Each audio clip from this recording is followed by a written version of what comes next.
This is part 3 of the series, True Thanksgiving. And as stated in the beginning of part 1, we're living in a world today where being thankful and people expressing it is becoming more rare. And so much of that is because of the trend that is moving in a rapid pace toward greater selfishness and extremes in that area of life because of technology, because of the things we're experiencing in this world. So we're going to continue today by going back and picking up in the last part of Colossians 3 where we left off before. Colossians 3, toward the end where we were, in verse 15, we'll pick it up there. It says, even let the peace of God rule in your hearts. Now that's a choice. And it's a battle as well, because it's something you have to work toward, because it doesn't just happen. That's why this sermon series is entitled True Thanksgiving, because there's that which is in the world, but it isn't what we're striving for. We're striving for something that goes far beyond that because of a relationship with God, because God's in it, because it's a matter of God's Spirit working in us. And that has a lot to do with what we just mentioned here in this first verse. Let the peace of God rule in your hearts. It's not a suggestion. It's something that should happen. It's something that we should want. It's something we should embrace. And again, peace being the opposite of drama, that's a choice. It isn't a choice in the world because people don't understand how to have the kind of peace that we have access to through a change in our thinking, through a process that takes place. And again, always battling human nature in this because it's always there. And so it's a matter of coming to recognizing those things in our life when they happen, of rejecting it, loathing the things that have to do with drama, the things that have to do with that which robs us of peace, and knowing what it is that has to take place in our thinking to change all that. And that isn't a simple process. That's why we're going through this, because we're ever learning, and even in this, there is so much that is here that we can go through verses like this and read them and not grasp at all what it's saying, because it is a spiritual thing. It's a matter of what God wants us to understand and grasp spiritually in our lives. And to understand the battle involved in this, a matter of being alert spiritually, desiring to be close to God. So again, let the peace of God rule in your hearts, because one of the two will rule. And it doesn't mean that we're not going to make mistakes in that, but it means that's what we're striving for. We want God's law, God's way of life to rule in our lives, because either it will or our carnal, selfish nature is going to rule. That's it. So if our carnal human nature is ruling and we're giving into it and we're letting it happen, we're not fighting it, then we're going to have drama in our lives. And that's something we want to reject and conquer. To the which you were also called in one body. So more emphasis is being placed on this then as a matter of importance, as a matter of the way it should be, because we have been called by God Almighty for this purpose, to learn these things, that peace rule in our lives, not drama like is in the world. They don't have peace. They don't have peace that comes from God. And then it says, and be thankful. Again, not a suggestion. It's a matter of something that should be in our minds. It should rule in our lives as much as what we started with in the beginning here, because this is a part of letting the peace of God, wanting the peace of God to rule in our lives, which is a matter of God's way of life, His laws ruling our lives, not selfishness. And the same thing here about being thankful, because if it's true thankfulness, this has to rule in our lives. We have to fight for it. We have to work for it. So it says, let the word of Christ, again, this word let, it's not a suggestion again, it's a matter of something that should be happening. It's something that should rule in our lives. Let the word of Christ dwell in you richly in all wisdom, because that's where true wisdom comes from. It comes from God's word. It comes from God's way of life. It comes from the mind of God. We have that blessing of God's Spirit, of Christ and God the Father dwelling in us and we in them. as it says here, in all wisdom, because God has all wisdom, and He wants to share that with us. He wants us to grow in wisdom. which is a matter of his mind, being of one mind, that same mind. Teaching and admonishing, as I mentioned last Sabbath, this one another doesn't belong in the translation at all. That's not what it's about. That we're going around teaching and admonishing one another about God, that did exist in the church at one time, but it shouldn't be there. That isn't what we're supposed to be doing. That isn't how we do it.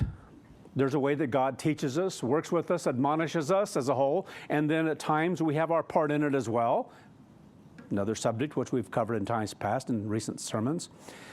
So let the word of Christ, the mind of God, the word of God dwell in you richly in all wisdom, teaching and admonishing yourselves. That's a correct translation. This is something we have to do. We have no control over other people in life, though sometimes we try. We try to work at that, it seems like, when judging and so forth. But the reality is, this is what we can control. This is what we are to control. This is what has to change. And only each one of us, by ourselves, has the ability to yield to that process. So this is what it's telling us. Teaching and admonishing yourselves. We don't go around singing psalms to, it says here, in psalms and hymns and spiritual songs and grace in your hearts to the Lord. It's our heart. That's why it starts out up here. Let the peace of God rule in your heart. It's about our heart. It's about our life. It's about what we can do in that process and how we have to yield to that process and fight for what God has placed before us. So again here, this is the product. This is a matter of the rejoicing that's inside of us, the ability to think about God and the blessings of God. And what does it produce? Thankfulness. It produces a relationship with God and with Christ as we grow and become more and more thankful and understanding of their love. We have a greater confidence of their love for us and how they work in our lives. Indeed, whatever you do in word or deed, so again, speaking or in actions, whatever we're doing, do all through the name of the Lord Joshua, giving thanks. That's what it's all about. Learning to do that. Learning to become stronger in that and thinking about those things. And if those things are in us, then the product is going to be what it says here, this rejoicing that takes place, because this is about a spiritual plane. Psalms, hymns, it's not something we have to go around singing psalms to ourselves or thinking about that. It's about something that's happening inside of us on a spiritual plane, of rejoicing before God and God's way of life, being thankful to God, producing true thankfulness to God. Let's turn over to Ephesians chapter 5 now. And of course, we do those things oftentimes then, most often through prayer, it needs to be stated. When we do these things and giving thanks to God, that's how we do it. So we're going to continue now by focusing on other verses that admonish us to keep thankfulness as a major part of our focus and relationship with God. It has to be there. Again, as I said last Sabbath, I don't know how anyone can have a prayer unless it's just real quick about something specific and has to be quick, but as a whole, without having thankfulness in it, without thanking God, without thanking them, something to be in our mind of a gratitude toward God. Ephesians 5 and verse 8. For you were once in darkness. It's good to remember that. On occasion, to be reminded of that. To remember what we were and what we still are. But to also be thankful for the change since that time until now. And all the blessings that have come as a result of learning to live God's way of life, of learning to embrace the things that God has given to us, and desiring that His way of life rules in us, truly. For you were once in darkness. I think about you. How can you live life without thinking about this sometimes, especially in your prayers? Because this helps us to remember what we are. It helps us to understand the mercy and the grace that God has given to us, to be able to have a family like this, to be able to have the kinds of friends that we have that are of the same mind and going through the same kinds of things, that none of us are in this alone, that we're in this together. And though we're exceedingly small compared to what we used to be, as an example, in worldwide, it's about what's in us and what we do have at the time, at any specific time, if you will. So you were once in darkness, and again, to really grasp that and to hold on to it in order to nurture thankfulness. It's something to think about on a regular basis. And then that also helps a person to battle and fight against pride, which is so ugly, where we can become lifted up if we don't really see ourselves and realize what it is that God is transforming if we yield to that, and be thankful for that. But now, light in the Lord. So we have that because of God's mercy, because of God's love, because He's brought us into a body and all the blessings that go with that. And the greatest of blessings have to do with that relationship and what He's doing in us. He's called us to be in His family. And so we have to go through this, whatever period of time it is. And though it's hard for us, especially the younger we are, but as we grow older or as we are longer in God's church, we come to see this more deeply in time because it's something we grow in, to grasp this in a deeper way, to grasp that life is short for a purpose. Thank God.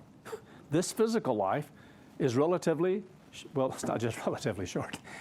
It's exceedingly short in the scheme of things. It really is. It's a hiccup in time. It's a wink in time as far as God's way of life is concerned, because it will go on forever. We can't grasp everlasting life. We are given knowledge of it. We can think of it in part, but we really don't see it. We really don't grasp it. We just believe God, how awesome it's going to be, how awesome He's planned and prepared everything for millions and billions of years into the future, of things that are difficult for the human mind to comprehend. What an awesome thing. But now we are light in the Lord. We have light. We can understand and see things the world can't. We can watch the news and see how people are caught up in various things in the world and realize what a blessing to be free of all that. What a blessing not to be caught up in that. And yet sometimes, if we're not careful, we can get caught up in that and begin to take sides and begin to listen to certain things and begin to promote certain things ourselves, which is stupid, foolish, spiritually. It's not what we are to do, because everything in this world has to be changed. Everything is screwed up from top to bottom. It truly is. Walk as children of light. Again, a choice, a responsibility, having to do with how we choose to live our lives, of what we let come through our lips, what comes out as we have air that goes over the vocal cords where we can express things. Too often what we express is not good. So we have to fight against some of those things, don't we? And change. For the fruit of the Spirit is in all goodness and righteousness and truth. So we have a battle on our hands, because if we're honest with ourselves, we realize how blessed we are that we have access to God's Spirit. We can pray to God. We have this relationship with God, with His family, and yet we see this and we realize there's a battle here until we're no longer in this. It's to the end of human life. For the fruit of the Spirit, that which comes from God, that which is given by God, because there are things we can't know, we can't do, we can't accomplish except for God's Spirit in us that helps to change this and helps to change our speech and helps to change our actions, because you can't do it on your own. You can't decide you're going to go out here and obey God's way of life like Judaism has through the centuries, because they hold on to things about the Sabbath, haven't done so well with holy days. They change those things up every once in a while. Then they add something else toward the end of the year where you're having, what is it, 12? Is it 12 candles that have to be lit? And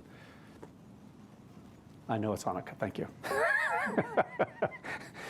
But you think, get as close to Christmas, but stay away from it, because the world is doing this, and so our children see those things. So what can we, Hanukkah, we can do this for 12 days. Woo!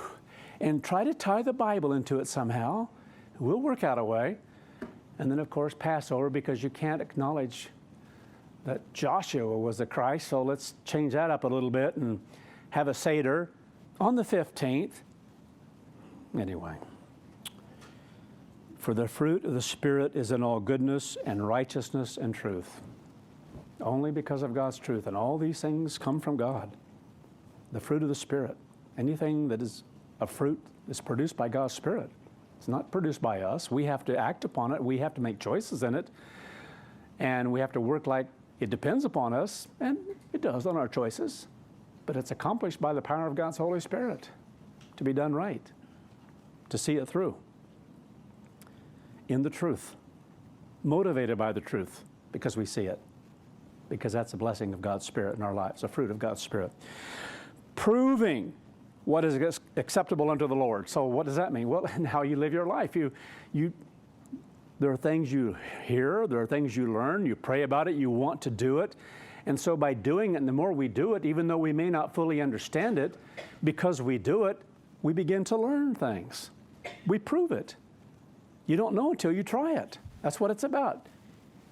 Just like examples in the New Testament, oxen, an individual is able to take oxen out and he's anxious because perhaps doing some other type of means of agriculture before that, of tilling the earth and maybe by hand, and now to have oxen, don't know what he had before, but to have an oxen, that was the height of what you could have at that point in time, to go out and prove them, to try them, to see how they work, to see what they're able to produce.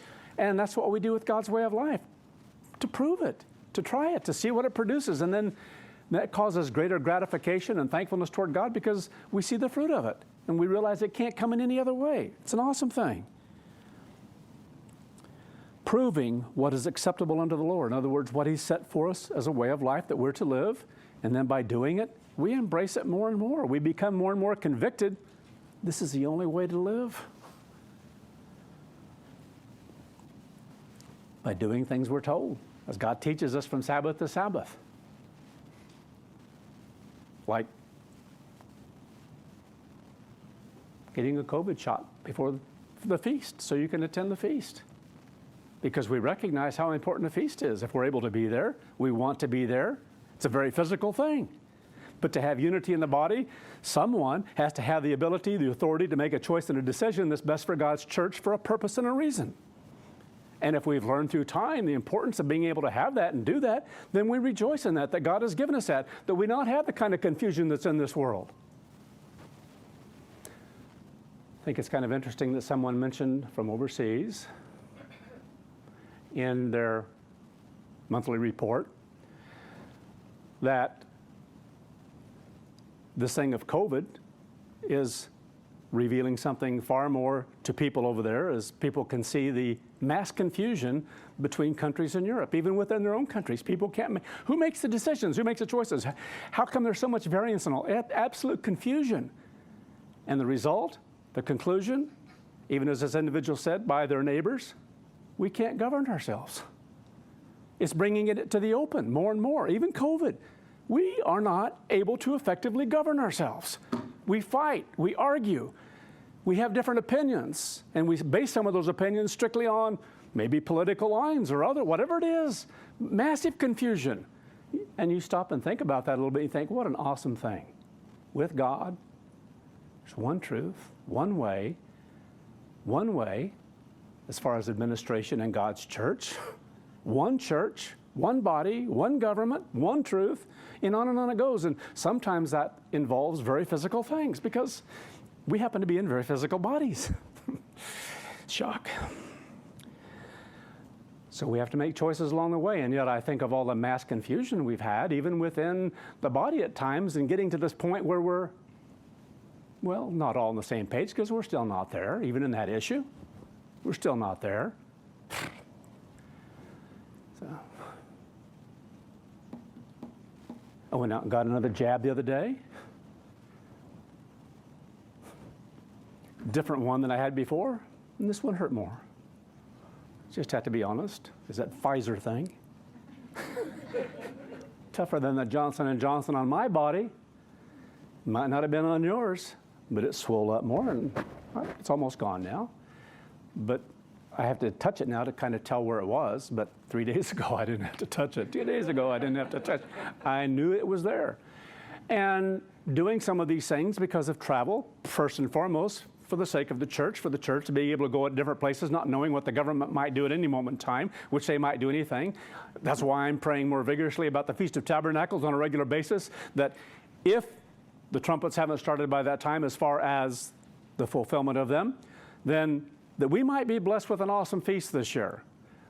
And that we be able to have the ability to travel, that we be able to still do those things, all of us, wherever we are. Australia, that was totally locked down and still struggling through some of that. And I think it's in the 90-some percentile now that they're vaccinated. Mind-boggling. And I guess you learn after a while that if you can't do anything, you can't shop, you can't do this, you can't, without a shot, it kind of helps some people maybe to get motivated. But we don't have that here. Instead, we have arguments and debates and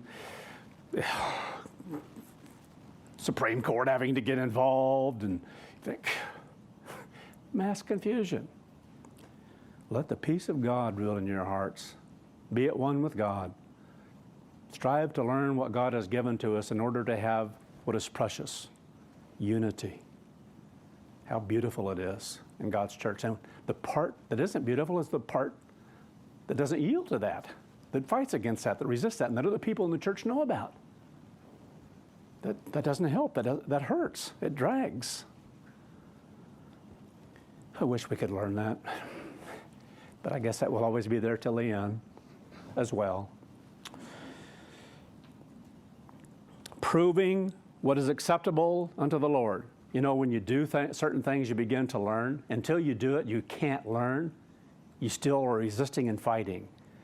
And you can't see yourself. You can't see what's going on in your mind. But when you start proving it and doing something, then it's like a blind that's been there. Now it goes up, and now you can see it. You can begin to grasp and understand why it has to be this way. Why, and what's even more important. And what's the most important thing that we should have learned through all of this? The importance of fellowship together with God, as much as we have ability to and power to do, to recognize the value of that fellowship at that time of the year and coming before God and rejoicing.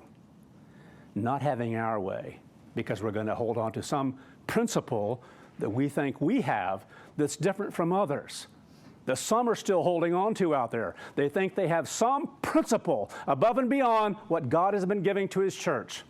I think, what are you doing here? If you can't break through that one, what on earth is going on in your life?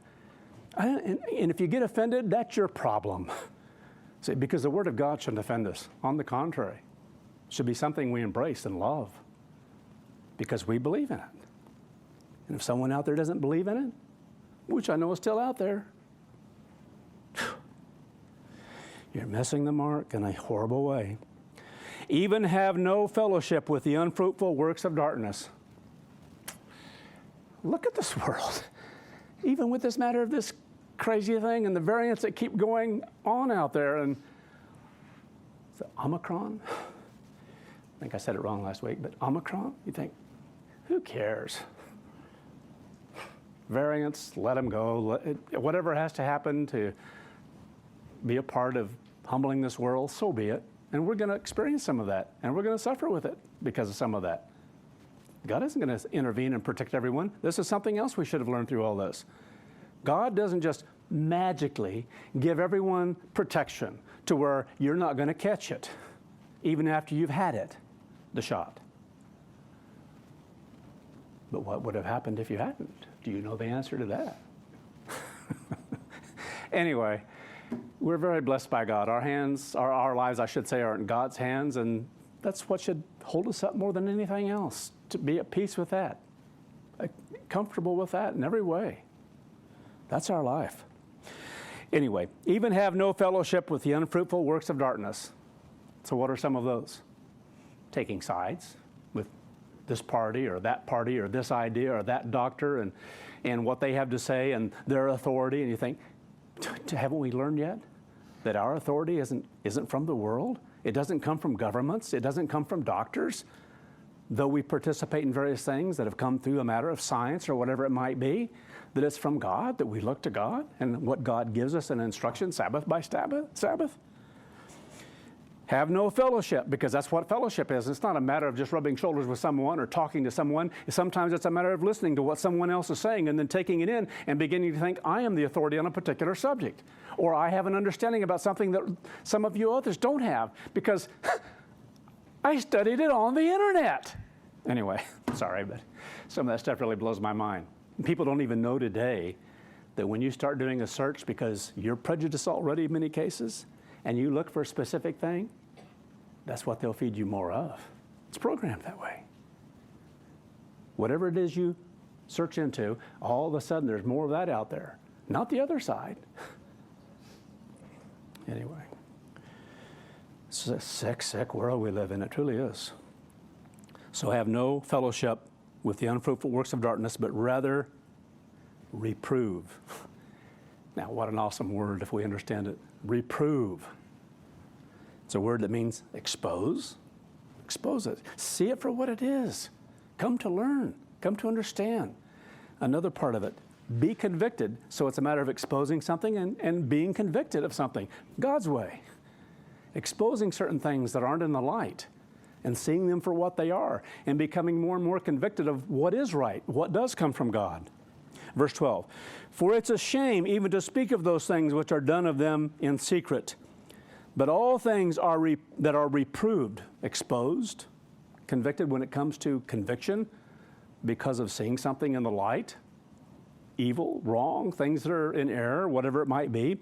But all things that are reproved are made manifest by the light. What does that mean?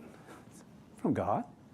God is the one, through the power of His Holy Spirit, that will help us to grow in these things, to be able to clearly see and distinguish between things that are coming out of the world and things that are coming from God, being moved and motivated and inspired by God.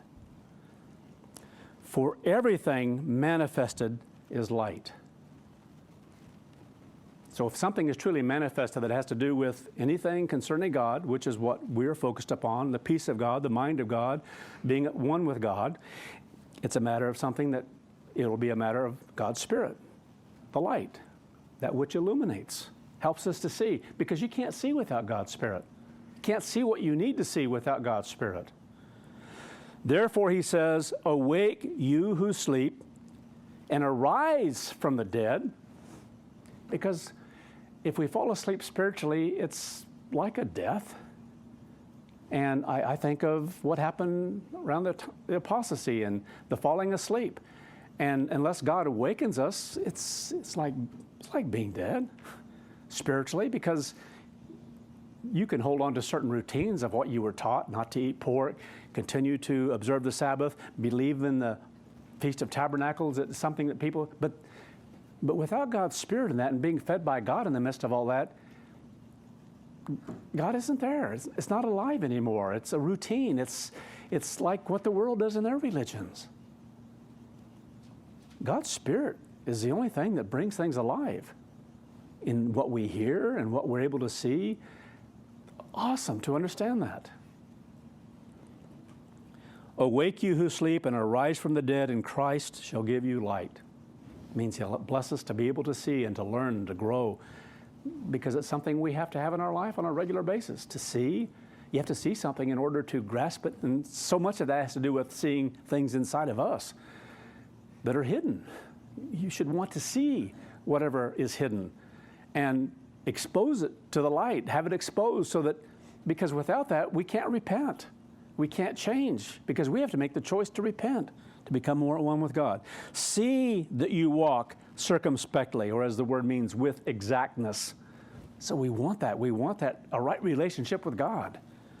Not as fools. So sometimes people choose the way of foolishness, to resist what God gives, even administratively within God's church, is foolish.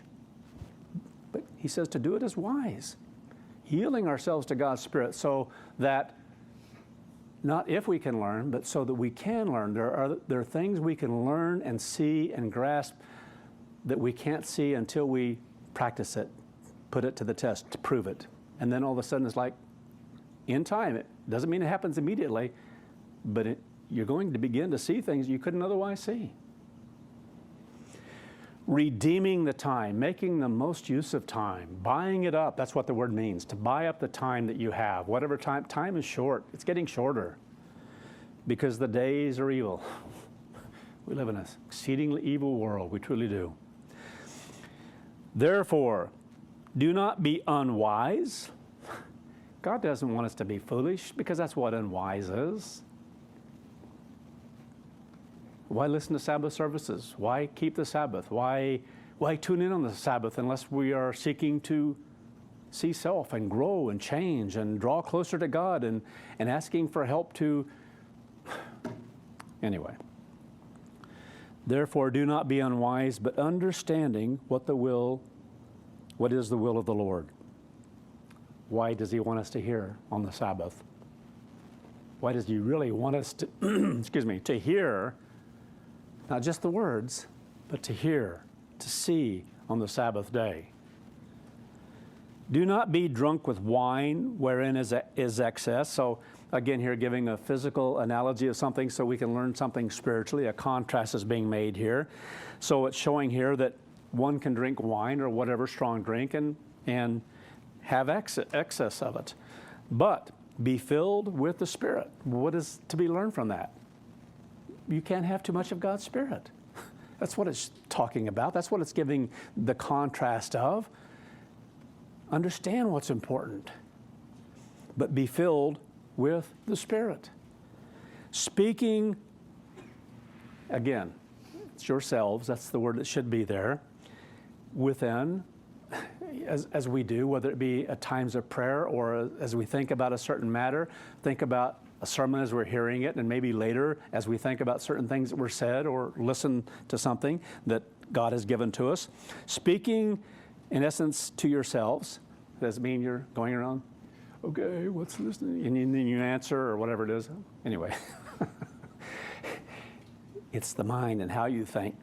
In psalms, hymns, and spiritual songs. So it's the same expression again that's being used to show that there are things we can learn and grow in. And if we think on these things in a way that is because we're being filled with God's Spirit, because we understand the need for God's Spirit, then and yield to that, then we're going to be able to rejoice spiritually inside, in our hearts and our minds, more in a relationship with God and His people. Singing and making melody in your heart to the Lord. That's what it's about. It's about what's inside of us, that especially when we're praying, there is that which is thankful, grateful, that's excited to be able to pray to God and to think about whatever it is we're praying about. Not just about selfish things. We should pray about things we know we need, especially on a spiritual plane in our lives, but whether it be about things within the church or others or whatever it is that we're praying about. It's like I mentioned a moment ago about the feast.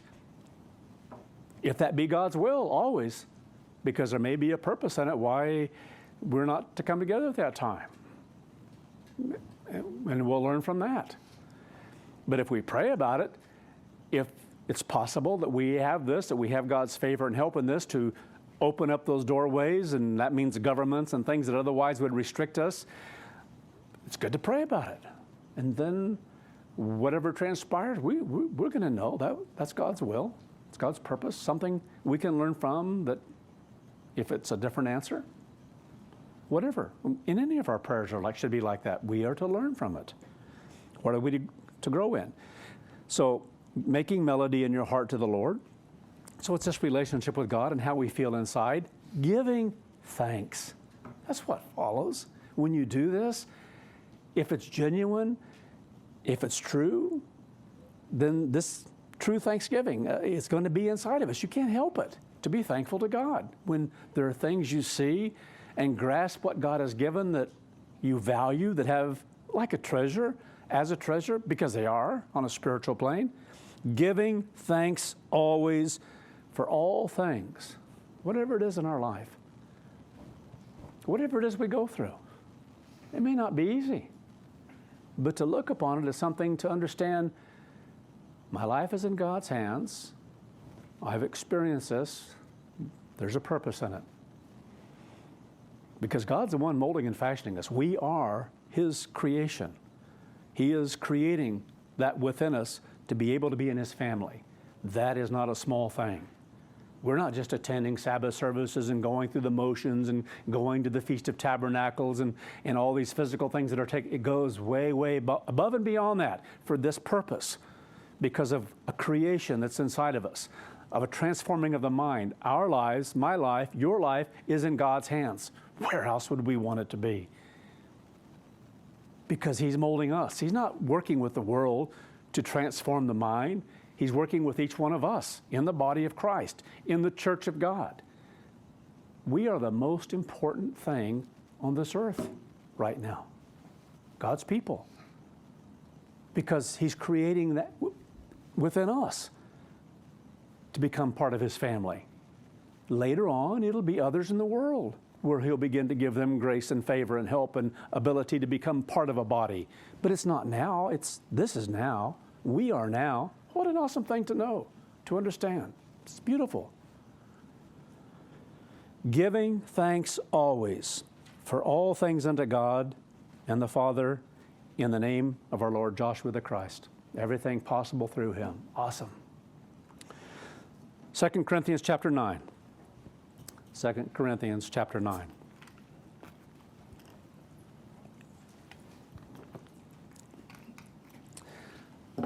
Thinking the other morning here about what an incredible thing. I don't know how many parts there will be to this. I'm positive there are going to be 4. There may be 5. There may be 6. I don't know. But we'll keep going to a point where God makes it clear that it's enough. And I thought, what an awesome thing. Sabbath after Sabbath to have our mind on one thing. Thankfulness. It's so important. And by doing this, that's what should be in our mind through the week, because we're more cognizant of it. We're thinking more in those terms. And we're going to be able to rejoice more in here because we're going to grasp more fully the value of those things that God has given to us because we're thinking on them, and to thank God in those things. And it's a beautiful thing in this part of our relationship with God to become focused on this so we can grow in it more, because that's what we're being offered, to grow in this more, because it's beneficial to us, to our growth. That's why God wants us to focus upon it, because it's a blessing to our growth if we yield ourselves to the process. It's an awesome thing. 2 Corinthians chapter 9, verse 6. But this I say, anyone who sows sparingly will also reap sparingly. Choices, choices, choices. What do we put into it? Well, whatever it is, we get that out of it. Physical things in life should help us to learn that in a very powerful way.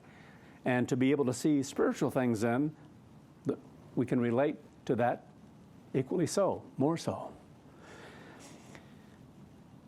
Anyone who sows sparingly will also reap sparingly, and anyone who sows bountifully will also reap bountifully. Well, don't we want to be strong spiritually? Don't we want to draw closer to God and Joshua and to one another? Well, then we have to be focused upon those things and praying about those things and putting a lot into it, learning to put more into it. Each should give as they purpose in their heart, because, again, it's a matter of what is true. And if it's what's in here, in the sense of what's in our mind, and we're doing it because we're motivated for right reasons, striving to be motivated by right reasons, because if we're not, that's going to be clear as well. So again, it's going to reveal really what we purpose in our heart and in our mind, what we do and what we don't do, how much we put into something and how much we pull back. Not grudgingly or of necessity. So whenever we see something that we are doing that brings out this point of, I don't really want to do that, but I'm going to go ahead and do it, and we have a battle in our hands because we have to work to change that. If it's something for a good purpose, then we should strive to change our thinking in it so that we are doing it for the right purpose. So not grudgingly or of necessity, because God isn't pleased with that. And neither should we be pleased with that, because that's not real giving. That's not really yielding ourselves to God's Spirit. And if we see we're doing that in our lives, then we need to cry out to God for the help of His Holy Spirit to change that. For God loves a cheerful giver. Now, He loves us, but when this is there, there's more. More ability for God to bless us, to give us more. Because God can't give us more just because it's there to be given. What are we doing? What are we putting into it? That's what this is about. What are we putting into it? So like if we pray once a week, we're not going to get a whole lot out of it. If that's all that we're doing, going before God is praying once a week as an example, or worse, where's the growth? Can God just give us of His Spirit, of His way of life, of insight to see things and grasp things and see things about ourselves? No, it doesn't work that way. It's going to be a lot longer process to grow, to break through what we need to break through, to accelerate. We should want to accelerate our growth as much as possible, to be as close to God as we can. And anyway, each should give as they purpose in their heart, not grudgingly or of necessity, for God loves a cheerful giver.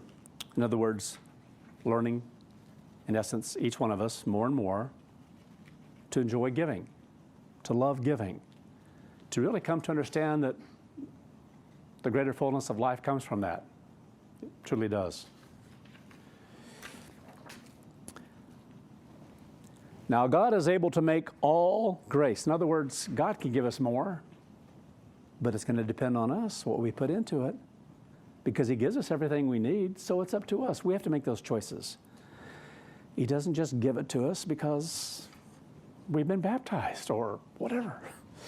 Now, God is able to make all grace, means mercy, forgiveness, patience, tolerance, various blessings of His Spirit and way of life, an ability to see and grasp things. God is able to make all grace abound toward. Now, this word here is kind of unique, and I was kind of surprised how often as we go through Corinthians here, it pops up, because it's going to express something as we build upon this that grows and grows and grows in a very powerful way, because that's what abounding means. It's this thing of growing and abounding more than what we... So it's showing this excitement, if you will, of growth and how it's produced in our lives. So it says God is able to make all grace abound toward us. He has everything, and He already has made the way for us. It's just that there's so much more we could receive. And what holds it up? Us. We're the only things that hold back His ability to give us more. Now, God is able to make all grace abound toward, in other words, it's a word that means to be over and above. Over and above. What an awesome thing to think, over and above what we have now. There's so much more. Abound toward you, that you, always having all sufficiency. All sufficiency. Now, this word means self-satisfaction, fulfillment in the mind, self-sufficiency in your thinking, that, and that helps to take away this thing of wanting something else that we think we have to have in order to enjoy life, to be fulfilled. No, God's way of life is what gives us. The truth is what gives us understanding of these things in a very powerful way, and what really counts in life, in this physical life that we have in the body of Christ, because it's not the physical life. That's a means to an end. And everyone has to have that before they can have that end that they hold on to it, can have, want to have. God's way of life, family of God. Always having all sufficiency in all, in whatever part of life that we experience. And we get in trouble when we don't have this, when we begin to desire something else, want something else, especially if it doesn't agree with God.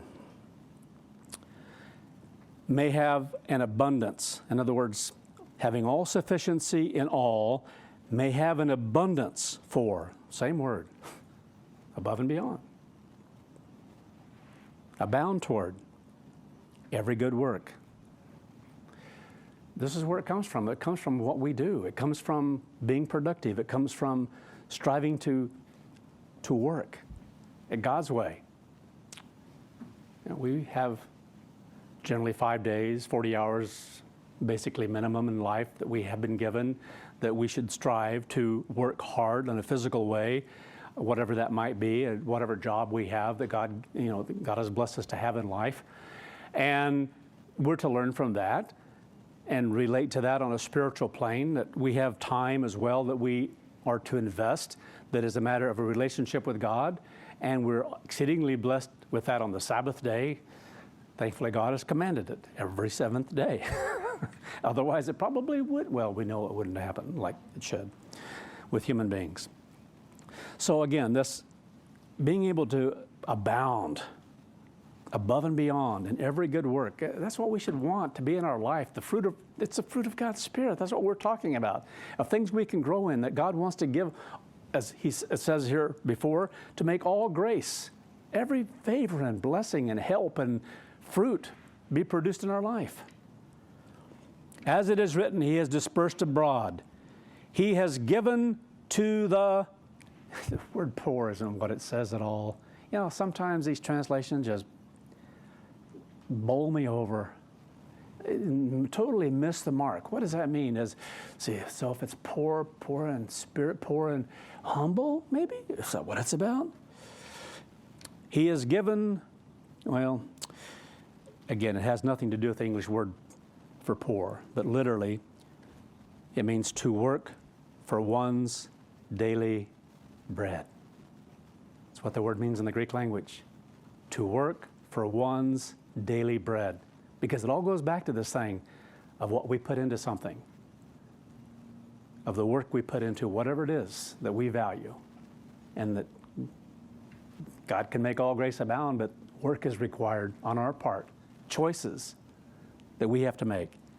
So to work for one's daily bread, in other words, one who works for their living. So it's showing here something on a spiritual plane that we have to learn physically, as I was stating a moment ago, of something we have to really put ourselves into if we want to excel in physical life, to be able to do things physically, to have things physically in life that are good for us, that are enjoyable in physical life, but there's that which surpasses, that comes from God, above and beyond, far beyond. So again, He is dispersed abroad. He has given to those who work for their daily bread. So we can look at that physically, but what about spiritually? Our daily bread, what comes from God? If we want that we're able to be fed by in the mind, the way of God, the Word of God. Christ said, I am the bread of life. We understand what that means. We should. And to grasp and understand that we're able to have that from God that nourishes us, that we have every day, and hence the need to pray every day, to have a relationship with God, to think about God, to think about God's purpose and plan at different times, that something might jolt that in something we're doing physically, whatever it might be. Verse 10. Now He who supplies seed to the sower, so this is all about work. It's about growth. It's about productivity. What we put into it, whether it be on a physical plane, God wants us to understand on a spiritual plane. Now He who supplies seed to the sower, and God has done that. God is the one who's given everything physical on this earth for us to enjoy. And what a thing just to thank God for. Whatever we have in life. And we live in such an incredible time in Earth's history. The conveniences, the ease, and we have to be careful with that. 5,800 years before this. Well, starting from the beginning all the way up to 5,800 years, people had to work a lot harder to do various things, just to have a meal, just to have a fire, just someplace to be able to have fuel for, whatever it might be. It's not like today, you push a button. Oh, that's hard. Let's get it so we can do it from our phone and sit down and do it all. Oh, look, put it over there. I'm sorry. It's amazing what we have out there now. You can't even keep up with it. There's so much. All these little gadgets. I've gotten to the point where I don't really want to have to take, when I go out for a walk, I sure don't want to go out the garage and have to put those 4 numbers in there and wait and make sure it takes the first time. No, I can carry the clicker with me. But now, if I add something to the garage door opener, I can do it from my cell phone. At the same time, when I take the security button off, and because I can connect to the house with security now, and I can push the button and wait for it to unlock the house so the alarm doesn't go off. And then at the same time, push the other button right beside it, and my garage door comes up. Oh, what a wonderful life. It's all on my cell phone. I mean, it really is amazing what mankind can do now. And now they've given us an app to use for the vehicle. Control everything, pretty much. I hate it. I loathe it. It's almost getting to the point where you can't even get in a vehicle and drive it. Seriously. Unless you have the app. It's like, okay. I'm sorry. But we live in that age. So much that we have. And it's hard for us to conceive of what it was like long before. Unless you happen to grow up not having or you had an outhouse, you didn't have electricity, you know what it was like to have a potbelly stove and wood had to be put in, or coal had to be put in it, and meals that had to be cooked on top of it. Not that you did it, but that you lived in that environment and so forth, and you begin to realize how fast things have proceeded since that time. No. I wish everyone had that experience, because it's easier to make comparisons about things and realize where we are now. We are so blessed. So blessed. We have so much. And we have to be careful of that. Like no other generation, we have to be careful of that. To keep our eyes on what's truly important and of the greater value, first and foremost. Now he who supplies seed to the sower and bread for food, the bread of life, supply and multiply your seed sown. God, did I say sown? Sown. God will bless us. The more we put into it, the more we receive out of it. God gives us more. It's an awesome thing. And above and beyond that even, I can't help thinking about some of the things that God has given to us since the apostasy, and I am dumbfounded by what God has given to us. All the truths that we have that give us understanding of what we experienced. We know we had an apostasy. We know all those symbolisms in the scriptures that talk about what Christ gave concerning the end of the age and just would happen before his return, and on it goes. It's like, what a peace of mind to be able to understand those things, to see those things. Supply and multiply your seed sown, and increase the fruits of your righteousness. In everything, being enriched for all liberality. Most translations,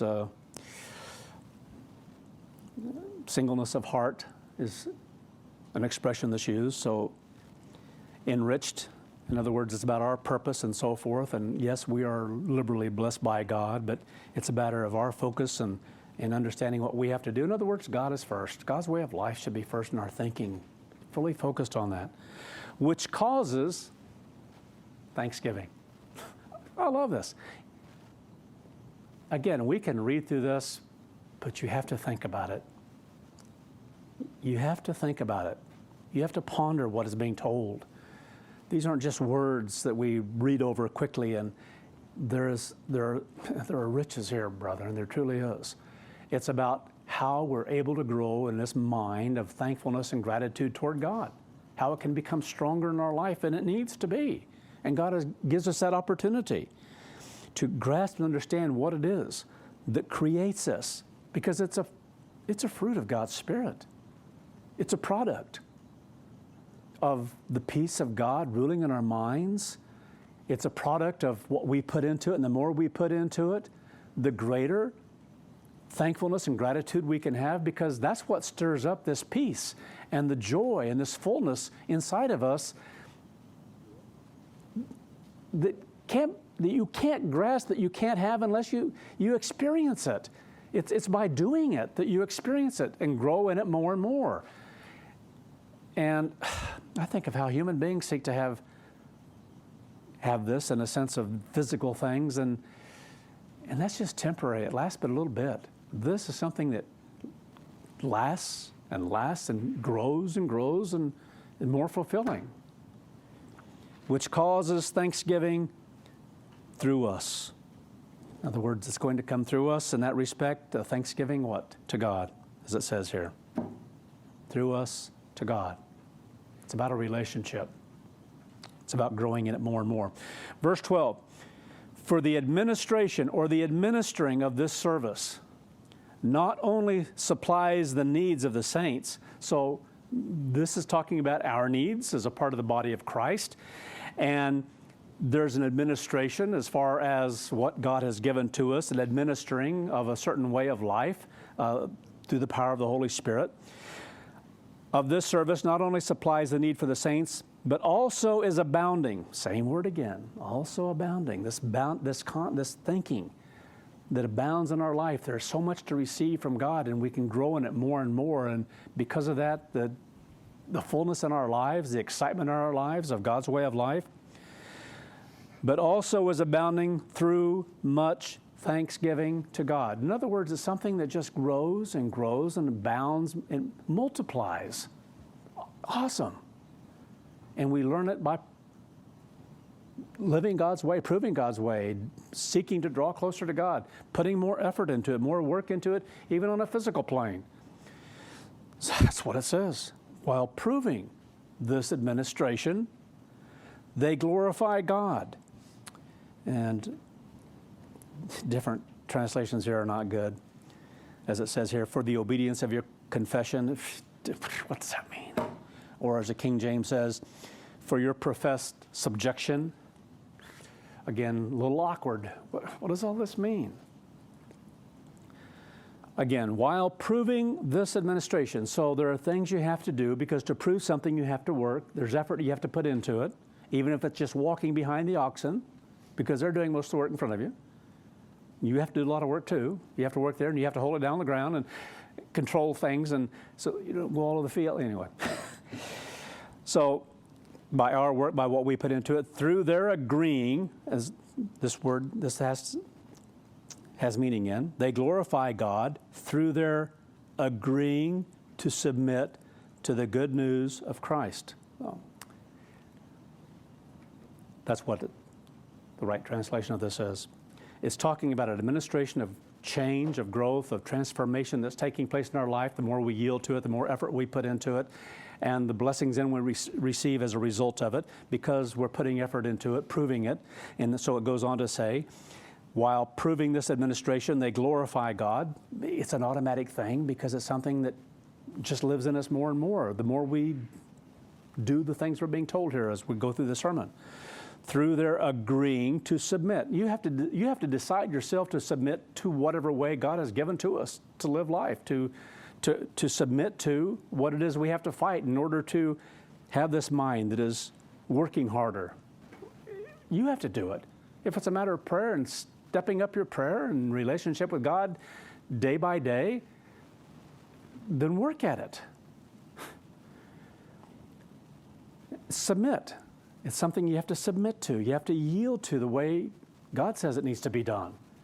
We have to make the choice of whether or not we're going to seek to draw closer to God, and how we're going to go about it, and how we're going to strive to change, and what we're going to include in our prayers to cry out to God about, that they don't just become repetitive, and on it goes. It takes work to do those things, so that every day it's not always the same, you know. God, you tired of hearing me yet? That's why I don't like these prayers around food at a table. They're not balanced. And after a while, they don't mean anything. So people get around a table and they thank God for the food. Now, it's great to thank God. Awesome. But to get in the habit of doing that at 3 meals a day, because the family's together at 3 meals or 2 meals or 1 meal, whatever it is, and everybody's there around the table, and you take this time to everyone bow your heads. Again, there are things, way to teach children to pray and so forth, but that isn't one of the best. It really isn't, because of the way it's used in the world and traditional Christianity, and yet there are occasions, I thought I'd throw that in here today, there are times that we should do that we should practice that to get back to a balance in what that is, because the other isn't balanced. Prayer is something God wants from us alone. pointed toward over here because it's like you go to where you're alone or you are alone, basically, in what you're communicating to God, and you have to focus upon that and think about those things. And so it's about this communication with God whenever you choose to have that. And God wants to know what's inside of us. What are we thinking? What are we striving to change? What is it you want to grow in? And thanking God. What is it you see that you're thankful for? And on it goes, of things that need to be in our prayers. And not just something quick, of just something that are the same. Where I think of, like, what is it, the Lord's Prayer that sometimes people repeat. And that's it. Think, okay, what does that mean? What, you don't even think about what it's, and after a while it's just this repetition over and over. And that's what the world has. You don't have that. You have a relationship with God, of things that are to be different in that, of things that should be unique in what you have to say from time to time. Not that some things, because generally I strive to include continually, I want your Holy Spirit.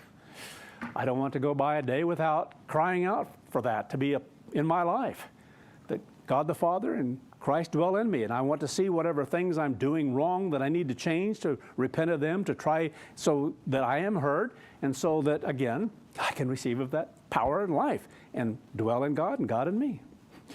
That should be something that is not a repetitious thing. It's something that is deeply embedded inside of us because we grasp the need. That's why we pray every day, because we grasp the need. I know if I don't have it, I'm going to become lacking. I know I'm going to let down. I know I'm not going to be able to fight as I need to fight.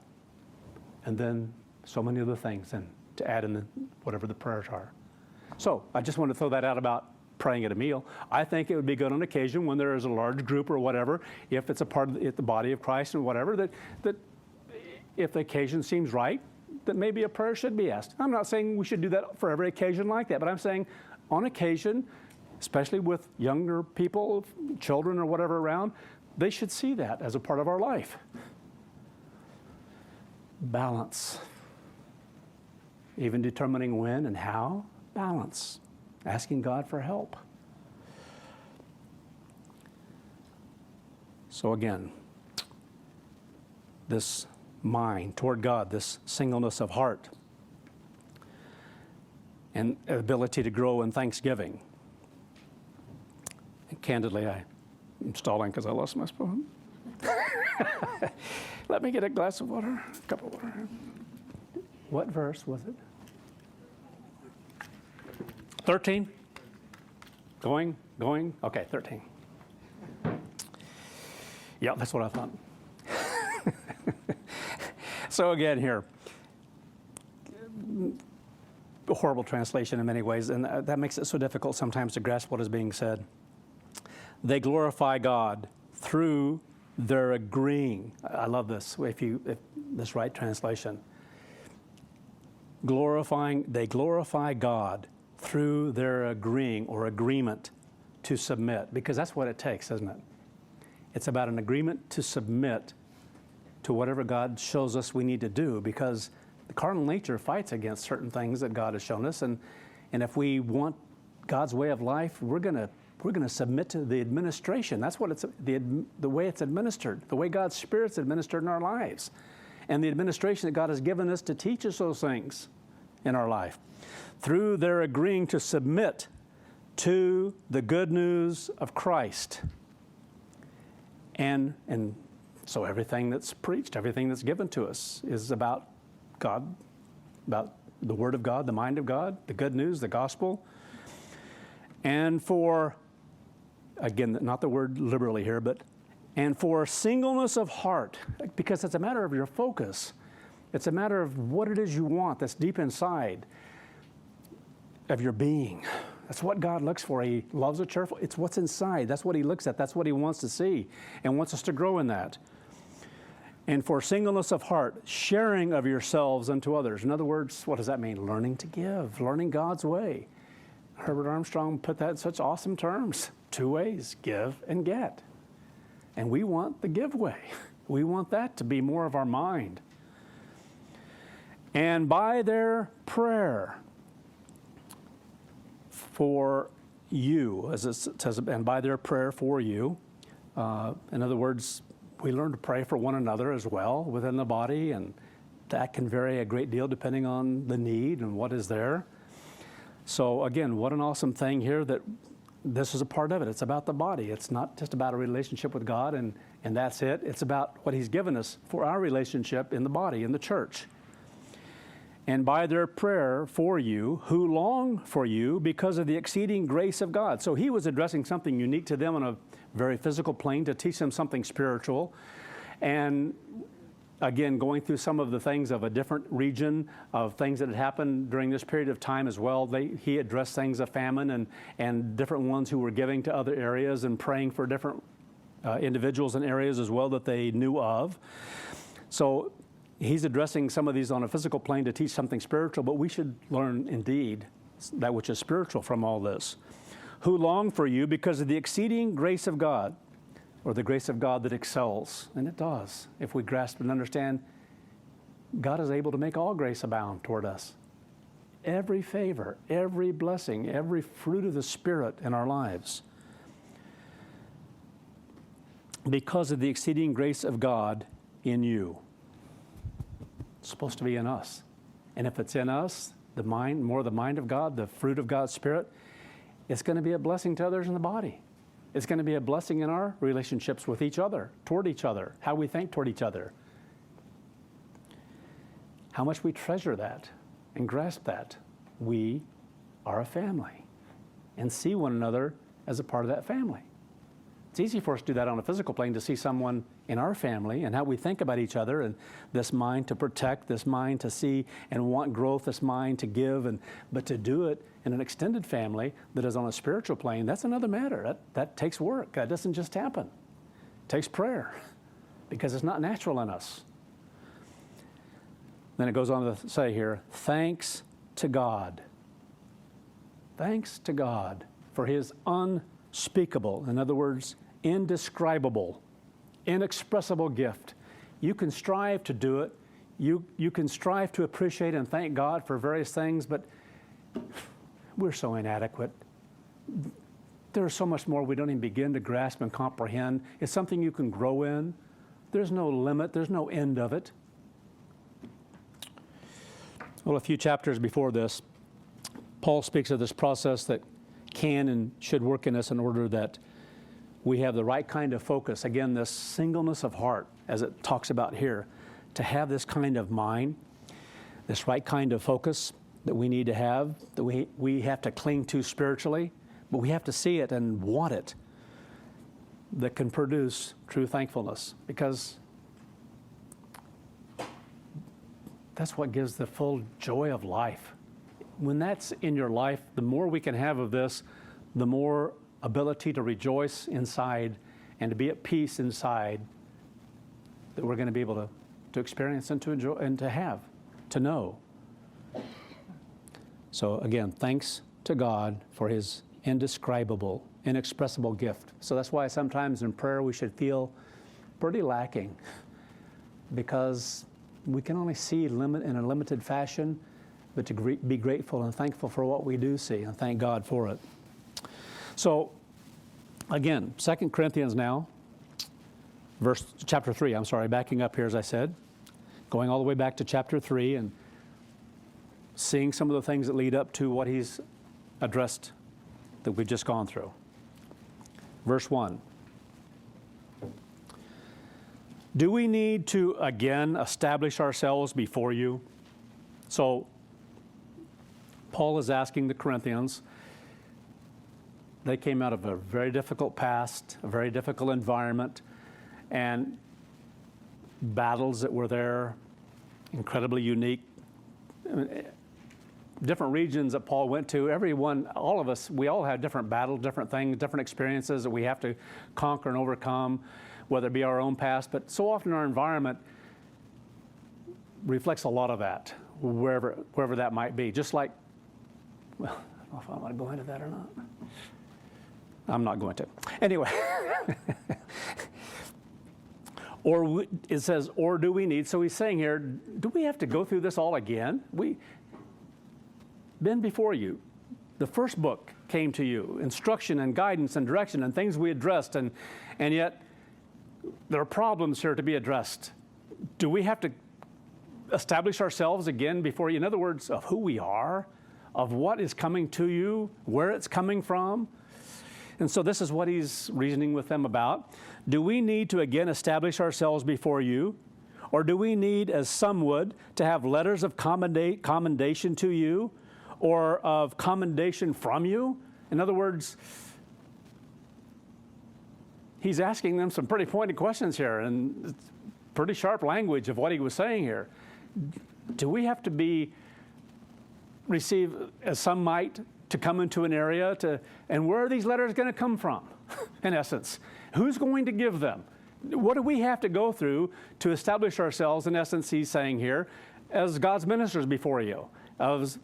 This is coming from God, because they're a part of God's church. They should know and understand certain things, but something has happened here. And so he addresses those things all through the book of 2 Corinthians. Or do we need letters of commendation from you, or are there certain things we need to receive from you in order to teach you? A little bit of tongue-in-cheek in all this, which those who were resisting that would have had a difficult time with. And I have no doubt some left because of this, because of what he wrote. Because that's the way it's always been in God's church. Some become offended by what's being said because they don't like what they're hearing. Anyway, because Paul isn't mincing words, there oftentimes we can't, in God's church, in the ministry, mince words. Can we know what needs to be addressed? The truth has to be clear, and things that are wrong need to be exposed so the light can shine through. And sometimes people don't like things to be exposed. Well, you're talking about me. And sometimes people say, well, how did you? It's by God's Spirit that things are given. Sometimes certain things can come into mind. I realize what God's addressing, and some cases who, and within the body.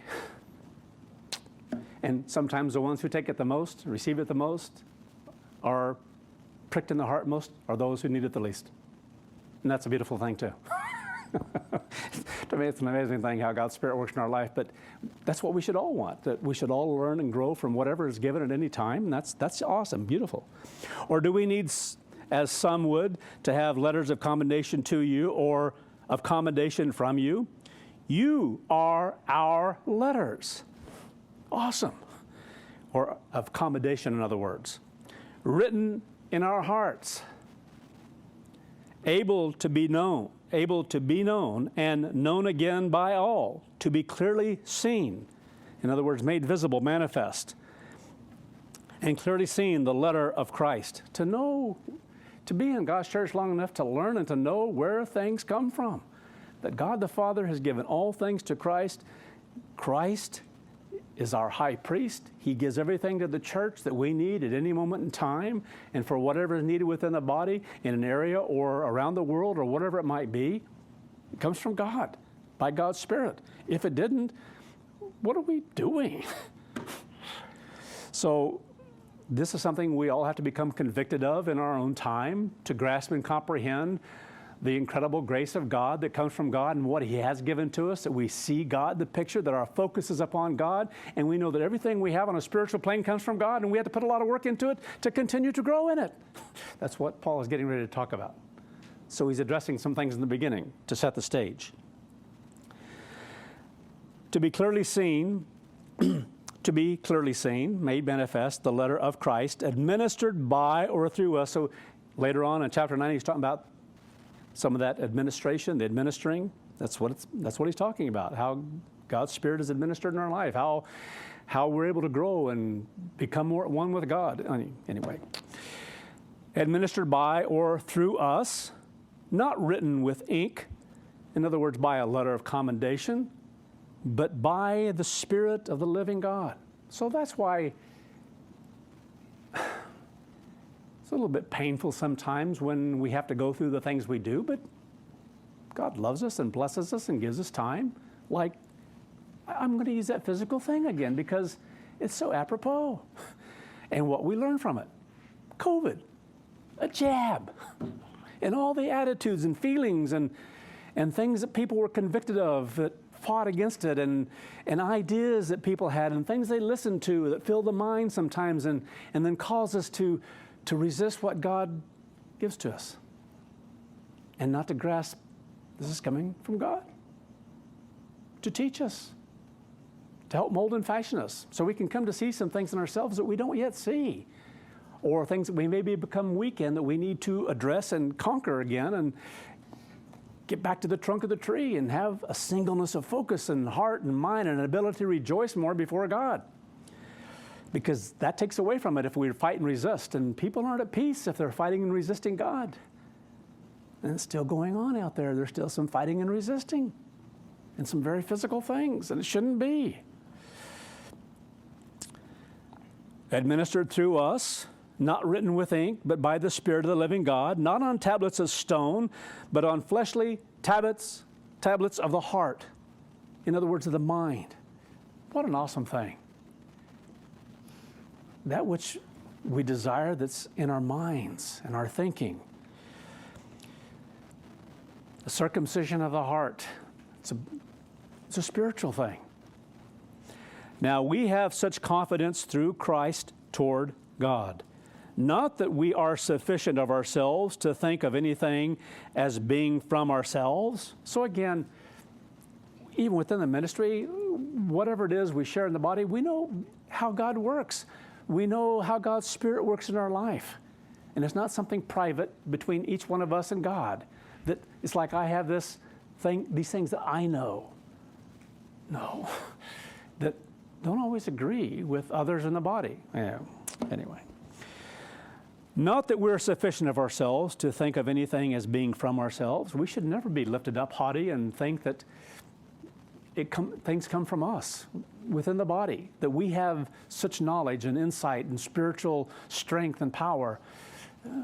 Be thankful for what you have that's in the body, that's in unity, that's in oneness, and that's a beautiful thing, but don't be lifted up in pride. We've had so much of that in times past in the church, it's just putrid. And we've had so many examples of that. If you've been around for a long time, if you were around through Laodicea, you know what took place within the body and how people were lifted up by various things. That the exact opposite here of what Paul is talking should be existing within the body. From the ministry, through elders, through deacons and deaconesses and different ones who had different jobs, and this pride that was so ugly that would rise up. Sick. All the way down to people having pride of who's going to be in charge of the cookies. I mean, some of these things just blow your mind. You think you've seen everything, and then all of a sudden you think, we're going to have a battle over who's going to bring the cookies? Where's God's Spirit in all this? You mean you think we need to have somebody now, because we had it in times past, be in charge of where people park their vehicles outside because we're too dumb to know how to park a vehicle and maybe walk a little ways? Oh, forbid. You know, let's get closest to the front doors we can. We need people out there. We need people in charge to show everybody where to park. I'm sorry, but gone through some crazy things in God's church. We really have. As not being from ourselves, but our sufficiency is from God. That's where it comes from. God is the source of everything that strengthens us, that gives life to us, that we're able to see that we need to do, that brings us into unity and doing the same thing, being of that mind, being in unity with God. It's awesomely beautiful. It really is. That which resists is like a real thorn in the flesh. But you know what? So be it. You know, just because I get a thorn in the flesh doesn't mean I stop pruning the roses. I just cut a whole bunch off the other day, and I got stuck a lot. My wife says, wear the leather gloves. I'm slow at learning sometimes. So some of those were really bad. And sometimes within our lives, we get a thorn or we're the cause of a thorn. And you know what? Because you love what it produces, especially in God's church, you're willing to put up with a jab here and there, not this jab and even that jab. So be it, whatever it takes. But if it's a thorn and somebody's fighting and resisting, to have patience, to wait. And sometimes that waiting comes to a halt, and God says, no more. It needs to be addressed. It needs to come to a screeching halt. We need to change, whatever it might be. And so we don't react immediately to something necessarily just because we got poked, you know, and lash out or something. That's not God's way. So we learn, we love, we have a desire toward one another. We want to see one another grow. But it has to be done God's way. Another sermon in itself. But our sufficiency is from God, and we all need to understand that in our lives. To be of this mind where you're content, where you're satisfied, where you're fulfilled, but you hunger, you want God's way, but you understand that you're fed by God on a daily basis, and what an awesome thing to experience, to draw closer and closer to God, who also made us sufficient as ministers of the new covenant. So, in other words, he's saying here that which is true, that which comes from God, that which continues to, it will be that which comes through that system of administration that God has given and organized. And our prayer should be that, anyway, for that process. Not of the letter, in other words, of the law, but of the Spirit. So it's not just a matter of striving to do things or giving in to do things or grudgingly doing what is given. Okay, get the shot. I'm not going to go unless I do, and others are going to think this and that of me if I don't do it. And without the mind of realizing the important thing here is unity. Is the mind of unity, of oneness, for the purpose of the sake of fellowship, so we can have fellowship with rejoicing. Who gives a flip about a stupid shot? Yeah. Well, you're old. You probably don't care, but I'm young. And I don't know what that's going to do to my body, to my mind, to whatever. Well, you know what? I don't like shots. I don't like all this junk that's out there, just like the flu shot. I heard some people talking about how that they went and got a booster, and then they gave them a flu shot at the same time, and so much so I thought, well, must be surely not in the same syringe. So I brought it up with the individual and said, no, it has to be two different shots. They don't mix these things together. And I said, good, because I didn't tell them, but I don't like flu shots. Now, if it got really, really bad and there was a need for what COVID did, I might get it, if it's for the body. But anyway, we have to make choices along the way. But again, there's a way that we make those, by what we hear. Because unity is what's important. Oneness is what's important. Fellowship is what's important.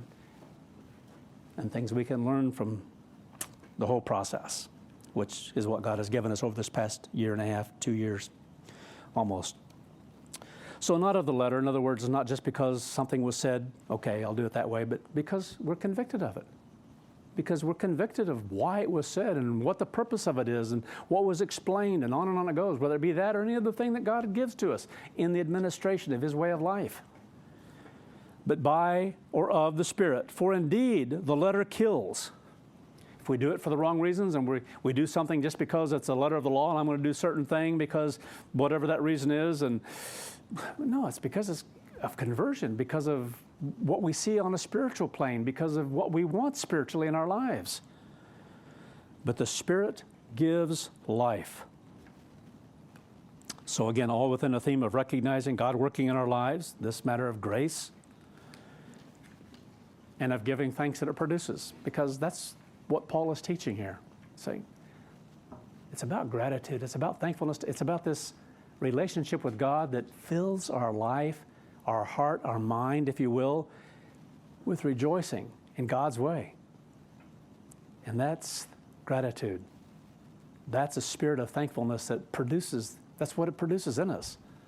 That's like the Feast of Tabernacles. God commands us to rejoice. So what does that mean? Well, the physical things we go out and do, well, that's a part of something we can enjoy, but that's not what it's all about. It's way beyond that. It's about a relationship with God and being so thankful with that, like this matter of sitting and booze, that we see things and we grasp why we're able to be there, how we were able to be there, the fact that we can be together as one, and what that should produce in us, the joy of it, the fullness of it on a spiritual plane, because that can only be experienced spiritually. And the closer you are to God, the more you're going to experience that. That joy, that happiness, that fullness of life, that thanksgiving to God, that's like a melody, like a psalm to God. Thank you, thank you, thank you, God in heaven, for your mercy, your kindness, your patience, the blessings we have. to be able to be together, to have this family. The more real that is in our minds, the greater that gratitude and rejoicing before God. You can't have it it all goes together. And this is what Paul is talking about. Verse 7, but if the ministry, the administration of death, in other words, through the letter of the law that he's addressing even more so, written and engraved in stones was glorious. So he's dealing with them in a matter of learning things on a physical plane about something of the past as far as Israel was concerned, even though this is a Gentile people he's speaking to, but they learn from that. Written and engraved in stones was glorious, so that the children of Israel could not look steadfastly on the face of Moses because of the glory of his countenance, which was to be done away, to render inoperative or to abolish, speaking of the system and not of the law.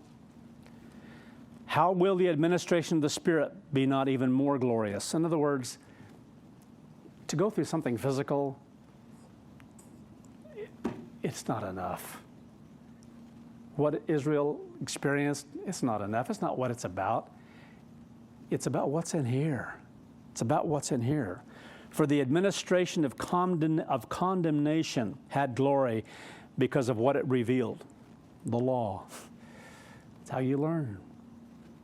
There are things we shouldn't do that hurt.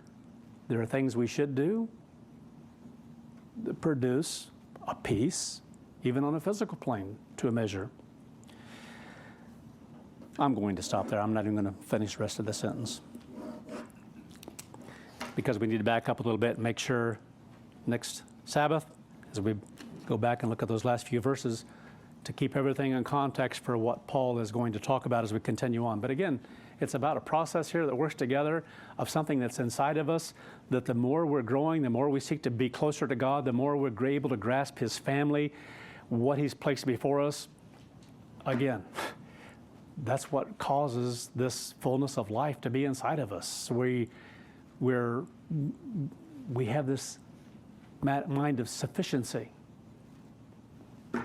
spiritually, because as human beings we don't have it physically. There's always this desire for something else that doesn't satisfy. Anyway, we'll bring that back into context next Sabbath.